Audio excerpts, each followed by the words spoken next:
Hey everyone, this is Kieran. Today's exercise is looking at the reverse Nordic.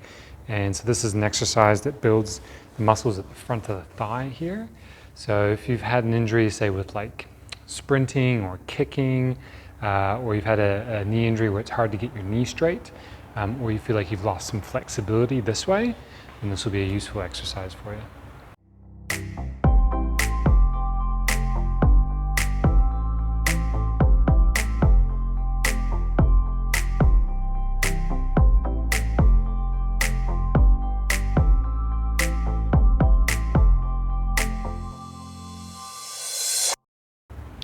So we'll just jump into the exercise to start with, and then towards the end we'll talk a little bit about rationale, the why maybe it's useful here, why maybe it's not useful there, how this muscle kind of recruits itself as well, things to consider.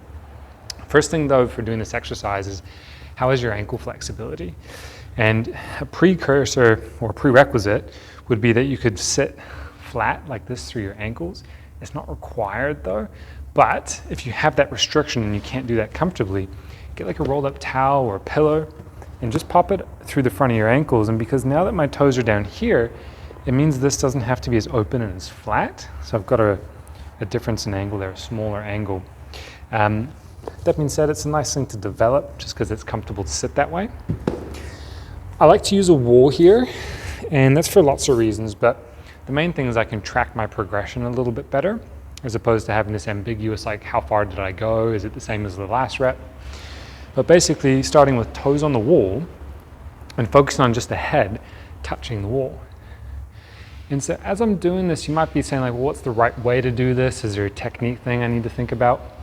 The wall's kind of teaching us. And when we're learning new skills, when you're looking at the research around that motor learning, it's good to have some external cues guiding that as opposed to internalizing things. And internalizing things would be like thinking about this muscle or pushing through this area of your body, trying to do those types of things.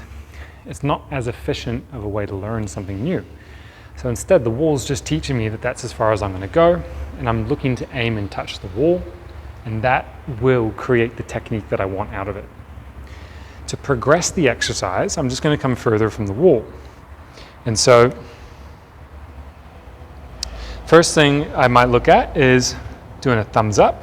So I could do that thumbs up distance from the wall, and so both feet are that far from the wall. And as I go further back, that's going to be a little bit more load. Okay? So you've got the option here where now I've got increased range requirements. So my knee's having to bend or flex further. Alternatively, if you're happy with the range side of it, you could go back to the closer range and just have a weight here, and you could overload it that way. It really just depends on what your goals are. If you have a permanent range restriction, this might be an option to overload. And again, the weight, being an external thing, will drive it for you. As the weight increases, you'll just recruit more muscles because you have to. Okay? So a really simple exercise in terms of its execution. It can be a decent starting point for someone that, say, has like a fresh knee injury. I wouldn't necessarily start with this. That being said, everyone's an individual. And what that means in this context is that someone's symptoms and how recently they've hurt themselves and what they've hurt might dictate whether or not we do this versus some other knee extension-based exercises.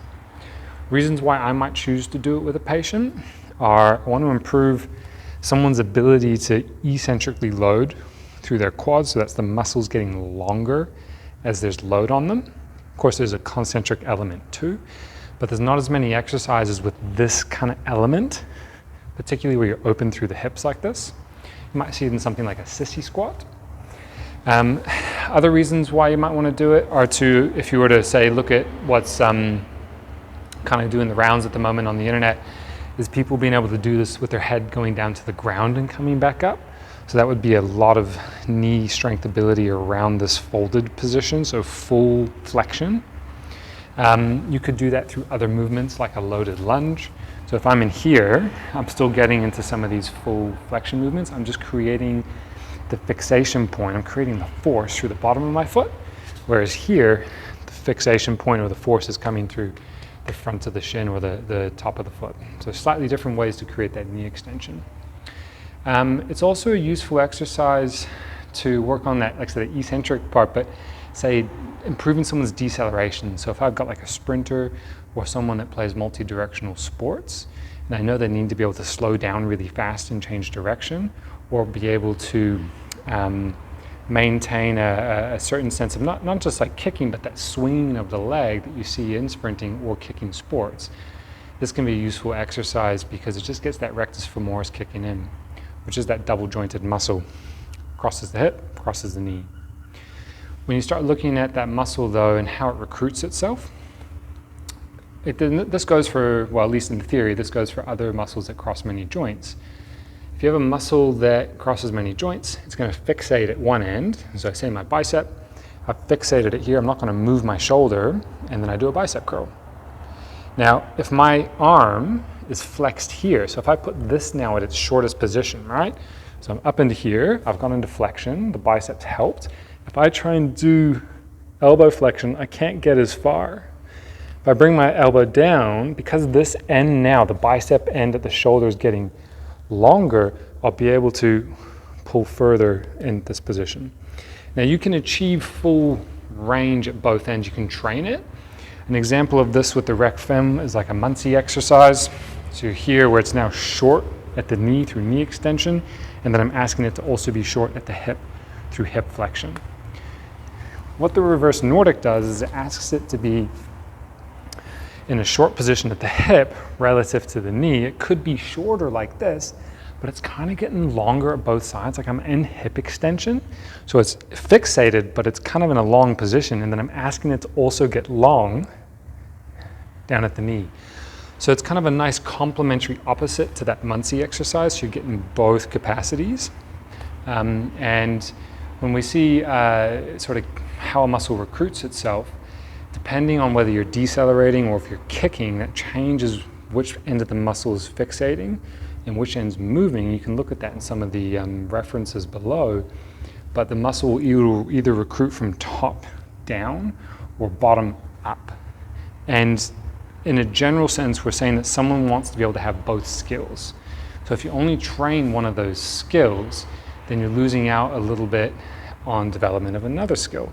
And if you're doing an activity that requires both those skills, and you do that movement past your capacity of your skill ability, then that could increase injury risk. Or if you've hurt yourself before and you've lost that skill through injury, then you need to regain that skill.